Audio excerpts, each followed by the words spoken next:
والنبي انت شكلك اجنبي. بص يا ابني انا مش هحلك، ده انت جيتلي في ملعبي.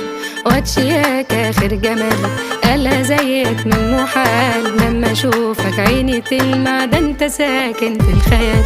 رسالة للي باني وتخلى عني، هتكون في بعدي ندمان، هتجيلي تاني تطلب حناني وساعتها هبقى شمتان. هتبعت رسالة اكتب في حالة باي باي وهضحك كمان، خليك مكانك اقبل بحالك انا مش لاقيلك مكان.